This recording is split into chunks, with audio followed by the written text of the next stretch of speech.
getting ready for our keynote. He's been with us all day. Thank you so much, Dr. Bowen. We're very excited, and Dr. Belkin is going to introduce you, and this is just a great way to cap off the day with your presentation, with your ideal, really optimal model, comprehensive model. I had no idea it existed, and so excited to hear about it from you. So great. So they've been great lectures. Mindy, you and your team have done an amazing job today with this lineup. And certainly now we have our keynote speaker, James Bowen, MD, is Medical Director for the Multiple Sclerosis Center at Swedish Neurological Institute in Seattle. In addition, he is a clinical professor in the Department of Neurology at the University of Washington. He has served in many capacities with the National MS Society, serving as the Society's Hall of Fame for Health Professionals and Researchers Award in 2005. Dr. Bowen has published more than 160 peer-reviewed journal articles, plus numerous book chapters and abstracts, with an emphasis on multiple sclerosis. His research focuses on clinical trials in MS, including hematopoietic stem cell transplants. Dr. Bowen was instrumental in creating the MS Center at Swedish that is internationally recognized as a model for providing comprehensive care of patients. Dr. Bowen will present about the Comprehensive MS Center at Swedish Neuroscience Institute, their unique wellness program, and how they optimize wellness, which is divided into three parts: physical, emotional, and community. An extensive list of wellness opportunities offered at SNI will be discussed, including but not limited to traditional medical care and support groups, vocational services, yoga, Pilates, music therapy, movie club, creative writing, and adventure guide program for activities such as snowshoeing, cross-country, and downhill skiing, and skydiving. Dr. Bowen will discuss how programs can be initiated in other communities. So without any other delay, Dr. Bowen. So give me a thumbs up if you're able to see my slides. Yep, your beautiful mountains. Is that where you live? That's where I live. This is Mount Shuxen, just north of Seattle, about 2 hours. It's actually the most frequently photographed mountain in the United States. So that's very beautiful. Today I'm going to talk to you about our program. And we have, of course, a comprehensive MS program that involves medical care. We have a robust research program. But today I want to concentrate on our wellness program. First, I thought we would talk about how we as physicians define our patients.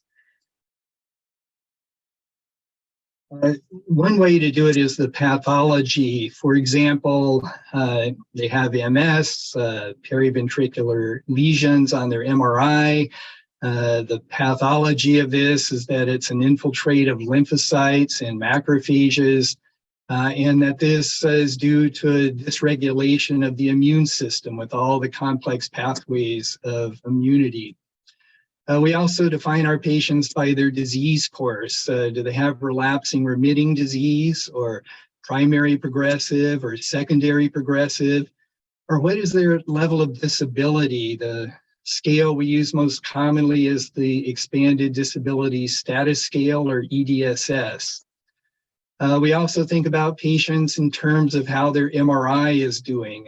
Is the MRI stable, or does it have new lesions or new enhancing lesions since the last time we saw them? We also think about them in terms of what treatments they're on. Fortunately, today we have 18 therapies, and perhaps by the end of the month there may be 19. But these involve injectable therapies or oral options, and also intravenous options. So we define our patients as physicians from a number of these medical aspects. But how do our patients define themselves? Certainly not anything that I mentioned before. They really define themselves in things like their family and how they fit into the family dynamics. Are they, a person that's providing food for their family? Are they participating in family activities? Things like that. They also define themselves as part of their jobs. And are they a physical type job, or are they bringing in a lot of money to support the family, or are they define themselves by the intellectual contribution they do to their job? Another way they define themselves is by what they do with recreation. For example, are they outdoor enthusiasts? Do they enjoy travel, theater? Do they enjoy music or crafts that they do themselves? Or are they more into literature? So when a disease like multiple sclerosis tears the fabric of a person's life apart, how do you put that back together? Ideally, we would just fix the disease and repair all the damage that it's done. But with a disease like multiple sclerosis, we do not yet have that ability. We can slow the disease down with our therapies, but we can't repair the damage. So sometimes the best that we can do is to take pieces of what used to define these people and then build on that, what remains, to try to rebuild some of what the disease has taken away from them. Looking at definitions of health and wellness, there's on the left side the definition by the World Health Organization, which says that health and wellness is a state of complete physical, mental, and social well-being, and not merely the absence of a disease or infirmity. On the right-hand side is what our MS Center defined as wellness. This is physical, emotional, and community wellness. And our group here came up with this definition about 15 years ago. And then about 10 years ago, I realized that the World Health Organization came up with this in 1948, and that we had somewhat reinvented the wheel with just slightly different wording. But I will move forward in the talk by going through each of these three areas individually. The first is physical wellness. I think this one is the simplest to define. We have a number of resources within our clinic to help support people from a physical wellness standpoint. We have a rehabilitation physician who is MS fellowship trained. We believe there's only 7 or 8 of these in the United States, so we're fortunate, but in your local communities, you probably have rehab physicians that do have experience with MS. We have a physical therapist and an occupational therapist that are specific to MS. That's all they do. Our physical therapist in particular works with our patients to custom design exercise programs for them. If they live close to our clinic, before COVID messed it up, we had open gym 2 days a week, so our patients could just come in and they could use our facilities. These include a lot of exercise equipment for people with disabilities. A lot of patients, our catchment area includes Alaska and all of Washington State, northern Idaho, and western Montana. So a lot of our patients are out there a ways and they can't come to our clinic twice a week. So we also develop exercise programs for them that they can take back to their local communities. Also, as part of this, we have 2 yoga classes a week, and there's a quote on here: "My physical challenges include stiffness from spasticity, balance problems, and muscle weakness, so I appreciate the flexibility, stretching, balance, and strengthening exercises. I also use the breathing exercises, meditation, and relaxation activities to help manage stress and blood pressure." We also offer 2 Pilates classes a week. Mary here says, I must tell you, Pilates are the best workout for us. Everyone in the class is always talking about it. We all are constantly telling others how beneficial it is. And then she goes on to say, sorry, but I have to spread the knowledge. You don't really realize how great the exercise is until later that day or even the next day. We're working parts of our body that have been asleep for a while, and that is so important for our stability. I want to point out also on the right-hand panel of this slide, lying on the floor is Phoenix, the dog. I think Phoenix is in the wrong class. Phoenix attends the Pilates classes, but Phoenix should be in the yoga class because Phoenix really has the down dog pose, has got that figured out in this picture. Moving on to emotional wellness, we have a rehabilitation psychologist that specializes, well, really only in people that have multiple sclerosis, but they are trained to treat people with chronic diseases and all of the difficulties that come along with that. We have 1 or 2 psychology interns every year. These are people that are finishing a PhD in psychology, and they have to do a 1-year internship. They are not licensed yet because they have to finish their internship first, but as a result, they do not bill for their services, and we're able to offer intense, frequent psychology counseling for free because of their presence in our clinic. We have a neuropsychiatrist to help with medications for emotional wellness. We have a social worker who is able to provide counseling. About 3 or 4 times a year, we offer workshops. Most of these are 6-week sequences with about once a week meetings. And some of the areas that they've had workshops on include relaxation and stress reduction, pain or fatigue. We have 4 traditional support groups. One is an MS club at Cherry Hill. Cherry Hill is the neighborhood of Seattle that our clinic is located in. We have a support group for care partners. We have one of the few LGBTQ support groups for MS in the country. And then we have a neuromyelitis optica support group. This picture is the MS Club went to one of the Mariners games. You can tell this is a few years ago because they're all smiling. It was a year that the Mariners were actually doing well. Although this year they did go to the playoffs. So hopefully we'll have more happy Mariners attendees in the future. The last area is community wellness.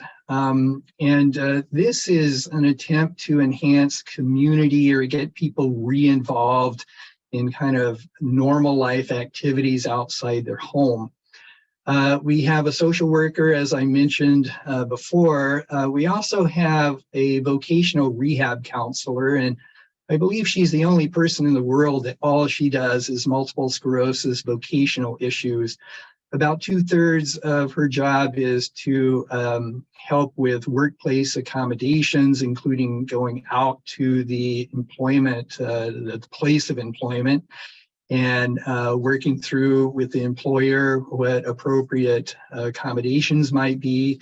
And then about 1/3 of her work involves patients that need to go out on disability. We have the rehabilitation psychologist, as I mentioned. We also have neuropsychology. These people do neuropsychological testing to document cognitive impairments. We have a couple of get-togethers. This is pre-COVID, and we hope to be able to bring them back soon. One is an annual summer barbecue that's held at our facility that's catered. We usually have about 100 to 150 patients coming to that. We have an annual holiday party with music and food, and we do free gift wrapping that our staff volunteers for, and some holiday-related crafts that patients can participate in. Then we have some areas that we thought about, sort of that slide earlier on about how people define themselves with their recreational, what they do for recreation. And one is music. We have 2 music therapy classes a week, and many of you met Betsy as the first speaker of the day. She's one of our 2 music therapists. They also do one-on-one sessions, and often in conjunction with our physical therapist, where they use music to entrain things like gait and other exercises from a physical therapy standpoint. So we combine efforts. We have taken groups of patients out to concerts. We had a neuro tango, which is tango dancing everywhere from able-bodied people to people in wheelchairs. And then we have a Get Back Your Music program, which I'll discuss in more detail in a few slides. These are, this is a picture with Betsy and some of her music therapy programs. She gave you an entire talk on this, so I won't go into too much detail. Dorian here says that music therapy at the Swedish MS Center has helped me to focus, center, and take care of my well-being, not just physically, but emotionally and mentally. A group program provides a unique setting for joining others with MS, providing a community support as well. The one-on-one sessions have helped me process a lot of changes that have taken place, both good and bad. This is the Get Your Music Back program, and this was started by the guitar player, the man there in the baseball cap. Phil is a professional retired blues and rock guitarist who got bored with retirement and decided to start this Get Your Music Back in our clinic. They are a group of these 4 are a group that have started a band called Axon, and they play at our barbecue and our winter events, but they will also give free lessons to people with MS. And right now they have a acoustic guitar, classical, electric guitar, a bass, electronic drum set, a Yamaha keyboard. We also have a Kawai grand piano, and they will offer free lessons to anyone with MS who wants to come and get their music back. This many slides forward. This is a quote from Patty. Patty's a professional drummer and was actually inducted into the Pacific Northwest Jazz Hall of Fame a few years ago. Anyway, she said, when I first heard of the program and met Phil, I had basically come to the conclusion that playing drums was pretty much over for me. It was perhaps one of the most distressing aspects of my personal struggle with MS. It just seemed so unfair that this skill I had developed over the past 45 years or so was just fading away. The folks who had been paying me to play with them for many years seemed to be falling off the radar as well. After a few sessions with Phil, however, I started to feel all was not lost and began really looking forward to jamming every week. Soon it really became like a lifeline, something that made me feel sane for a couple of hours each week. Something that was still under my control. I just felt like a musician again. We also have art programs, and we have an annual art show pre-COVID, which again, we plan to bring back as soon as we can start meeting in large groups. We've taken groups of patients to art centers to do art glass, the Fry Art Museum for a tour not only of the art in the museum, but meditation and mindfulness workshop, glass fusion, making holiday ornaments, adult coloring and craft group, and jewelry making. This is a picture of the art show. The white walls are covered with art by people touched with MS. There's about 200 to 250 art pieces that are displayed in our art show.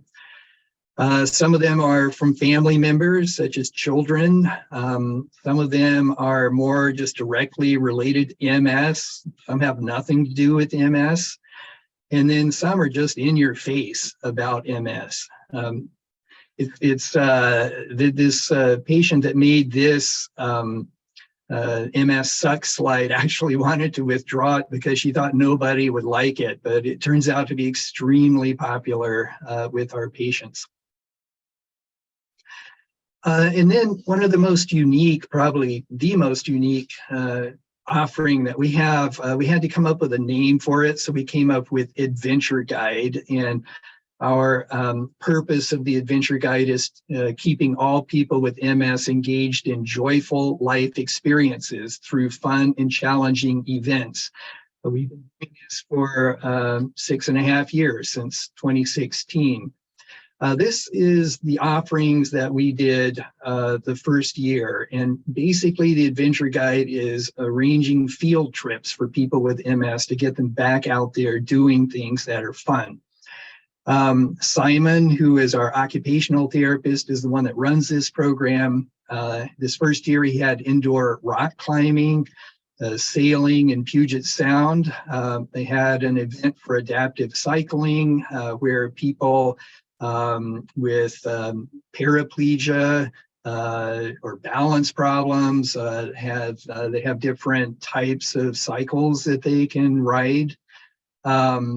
Horseback riding, including paraplegic patients, that they have a lift to get them onto the horse.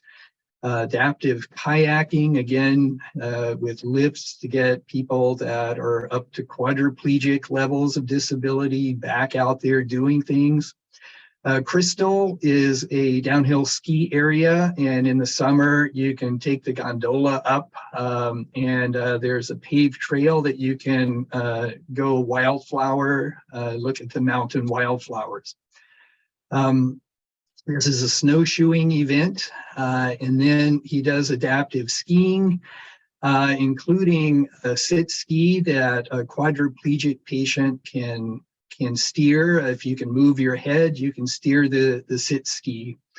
Adaptive table tennis. There was an introduction to scuba, an introduction to archery, and they did indoor skydiving, which is a vertical wind tunnel that will take you up into the air. And then they did rafting.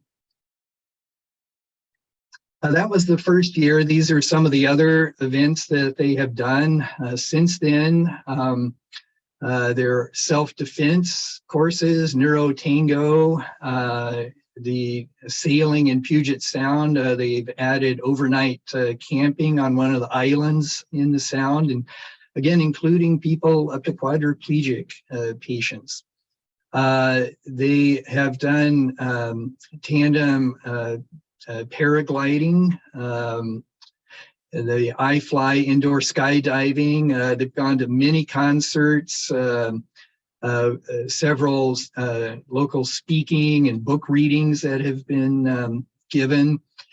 They've gone whitewater kayaking, airplane flights over the region. They've attended the ballet, hot air balloon rides. They've gone to the circus. They did blacksmithing, where you can make your own blacksmith art, and they have blacksmith assistants that if you're not strong enough to beat on the piece of metal yourself, you can tell the assistant where to beat on it for you.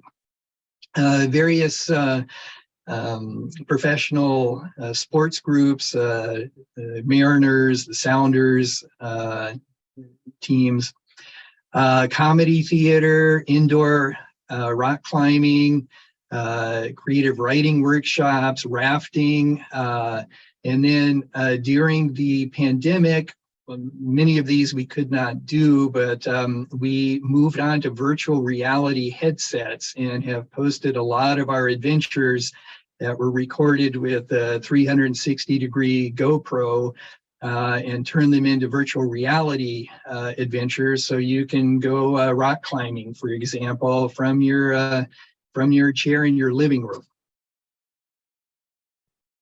A few other things, theater, we've gone to Broadway musicals, speakers. Cirque du Soleil gave us 56 free tickets right before the pandemic. And then since we were a group, I had many of the performers meet with our patients after the program.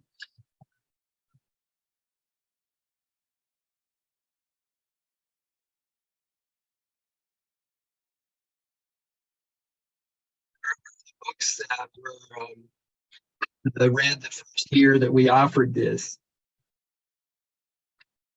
We have two creative writing groups, but last year the first of the creative writing groups published their own book on Amazon. I thought it was really great, and you can order it on Amazon, and it helps the proceeds from it go back to support our programs. Finally, food. The first one that we did was the Sip, Taste, and Relax tour, which we had to be careful on how we advertised this, so certain administrators wouldn't get upset. But the Sip part was a tour of the Ballard Distillery. And then from there, it went to the taste part, which was a tour of the Theo Chocolate Factory, which is located in Seattle. I have to say that the chocolate bars that you can buy in some of the stores across the country, they're good, but the really good stuff are the truffles that are in the factory itself. And then the relax part was a tour of a marijuana grow facility, because this is the Pacific Northwest after all.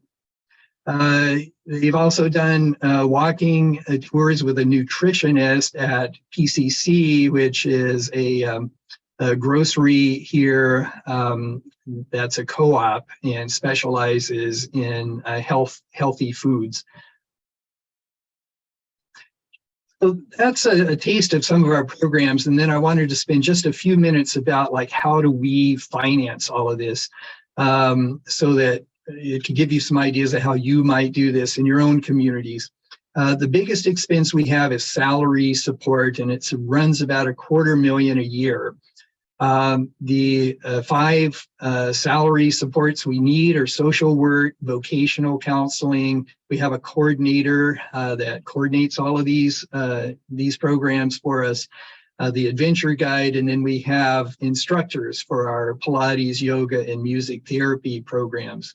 There are equipment needs, but these are generally fairly small upfront costs. And then the art show it takes some money to put on an art show, and the cost of that varies with the venue. I had the finances from 2018 readily at hand, and our adventures cost us about a little bit over $8,000, and we had 313 people participate in those. Some of these participated in more than one activity. These adventures become unofficial support groups, de facto support groups, and they often break off and become a group of self-sufficient friends that get together quite often. These programs come and go, and you'll run one for a few times, and then the people that are interested in that will break off and start doing it on their own, and then you can morph into a different adventure. One thing we learned about this is that it is really important for you to supplement the cost to the patient. We initially started charging $20 to participate in one of these, and for example, one of them, we provided transportation and lunch to drive about an hour and a half away from Seattle and go rafting down one of the rivers, and then transportation back. And we had about 2 people that showed up.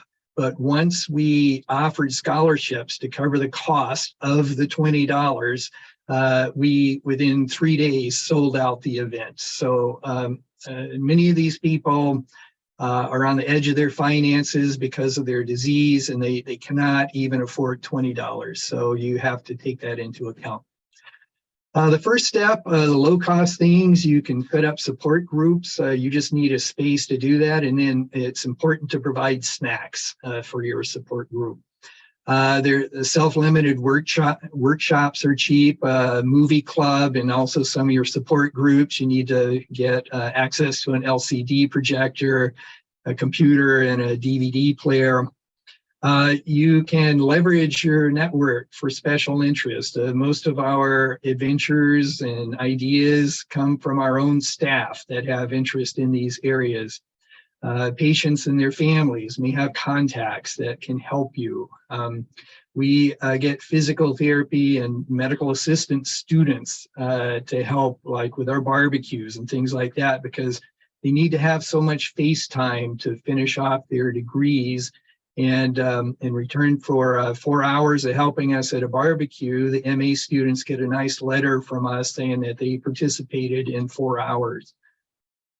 Also, yoga, Pilates instructors. We started out with volunteers that volunteered their time, and then as the program built, we were able to fund it.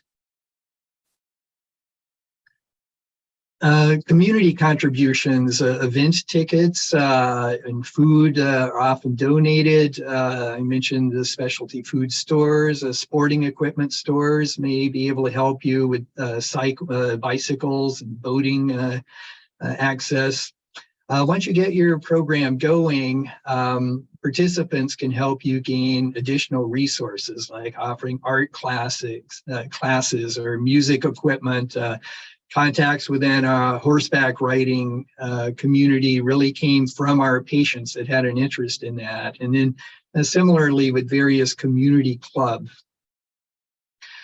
Once you get off the ground, then you need more serious money. And some of this can come from pharmaceutical partnerships. For example, this forum that I'm speaking at was funded with display fees from pharmaceutical partners. You can also write for grants to pharmaceutical partners to try to help you. There's also many communities have art grants or corporate grants if there's a large employer in your community. And sometimes states or local governments have grants for disability to improve people with disabilities' lives. Family nonprofits are another good source. These tend to be most interested in vocational or education issues. So you can leverage those. To do so, it's important that you get a nonprofit that is either your nonprofit or you can partner with it so that people are donating money to a nonprofit, which helps them on their taxes. Within that nonprofit, they need to be able to earmark the money for your specific cause. In this case, it's multiple sclerosis. You do not want it to go just to a hospital nonprofit that you cannot retain that money for MS. You need to have an elevator pitch of what you would do if someone that you're riding on an elevator with just suddenly says, you know, I've got $1,000 that I'd like to donate. What would you do with it? So you need to think in like 1,000, 5,000, 10,000, 25, 100,000 denominations like that. Like, what would you do with that amount of money if it just fell out of the sky? Because if you just stammer and you don't know what you're going to do with it, you probably won't get that money. But if you really know what you would do with it, you very well may get it. It's easier to raise money if you have a successful program and then you are just falling short on funding because people want to donate to successful programs. So you need to get a successful program to start with. Also, start your sales pitch with stories, not spreadsheets. So you need to have examples of how your programs have changed people's lives, how that quadriplegic patient that went downhill skiing for the first time in a decade was so pumped after that it made a huge difference in their lives. And then learn about your potential donors first so that you can target their interest and align it with your interest. Funding salaries, you may be able to leverage some of this with your hospital, for example, like social worker. It takes a large amount of cash flow for this, and we aim to have a 3-year runway of funds before we hire someone. So we want 3 years of that salary in the bank before we hire someone, because we don't want to hire them for 3 months and then say, oh, sorry, we're out of money. Endowing it is the hardest piece of fundraising. Most donors like to give money and see it spent right now, and it's hard for them to conceive that it's better to just bank this money and live off the interest so that you're able to endow it perpetually. But ultimately, endowing it is a great way to go. I think I have 2 more slides. This is Ron. He is paraplegic, and we did an indoor skydiving event, and it was actually covered by the local news media. And at the end of the he was the last seen on the news program, and as he slid from the bench on the side of the iFly skydiving tunnel, he slid from that bench into his wheelchair. He said, "Normally I can't even walk, but today I could fly." And that's what these kind of programs are giving back to people. This is my last slide, and I just want to emphasize that if you keep your narrow focus on what people need for well-being, like in the case of a doctor, if you just think about only their MS drug, for example, you really have a very limited view of it. But if you expand back and try to broaden your horizons, really you will find your abilities to help these people are much larger than you think they are. So with that, I will stop, and I'd be happy to answer programs or questions about our programs. Thank you so much, Dr. Bowen. I guess my question is, are you coming to Michigan to create this program here? Well, and then are you going to go to all the other states and countries on, right? I think yeah, that's I wish I was able to clone myself, but we are happy to try to help people develop these in your local communities. And local communities have different people like to do different things in local communities. Seattle is very outdoor oriented, for example. So we believe that about 40% of the MS centers in the United States have actually come to our clinic to see how we do it. And we're happy to share that knowledge with people. I just had a question come in. Can people plan, you're going to have visitors, I think. Can people plan trips to have a limited time with you to do like a special, you know, excursion, go skydiving, kayaking? They could, and we frequently have people through our clinic, just as I said, to see how we do it, and we coordinate that through our program coordinator. We have beautiful facilities. You will forget that you're in a medical clinic and think that you stumbled into a spa. But yeah, we do have a lot of people that come through. Okay, well, you better make some time and accommodations for all of us. There's quite a bit of people on here that are going to be visiting you. We'll be happy to see them. Well, thank you so much. I don't think we have anything particular. It was more about comments, how there's some who've moved away from you and miss you. There's a lot of hearts and claps going, and questions about whether we are going to create this here in Michigan. Thank you. There is one question. There is a question? Are programs who live near Seattle, are these programs available to us even if we get our care closer to home? Like, can they go there? If they live in the state, can they go get care with you? Even if they're like a half hour away? Is that what you're saying? Yeah, well, I'm reading the question. Yeah, our catchment area is huge. We have people from most of North America that see us. I think our furthest south patient is from Panama, and we have probably a couple of dozen from Europe and 2 from Australia and several from Asia. But of course, most of them live within the Pacific Northwest. We have a large number of patients from Western Montana and Alaska that fly down here and see us. Seattle is sort of the main urban hub for those surrounding states, and we're traditionally the tertiary medical centers for those states. So we have, most of our patients live close in, but people live hours or hours by plane flight away from us, and they come here. Okay, prepare for your visits. You're gonna have lots of visitors. Thank you so much for creating this program and improving people's life in your community and throughout the world who come to visit you and who you touch, and you're planting all these seeds. And I think the real message I took away was to be open to possibilities and don't take anything off of the plate. Mm-hmm. That's right. It's amazing what people can do. Thank you so much, Dr. Bowen, and thank you to Betsy. You both were pillars at the beginning and conclusion of our program.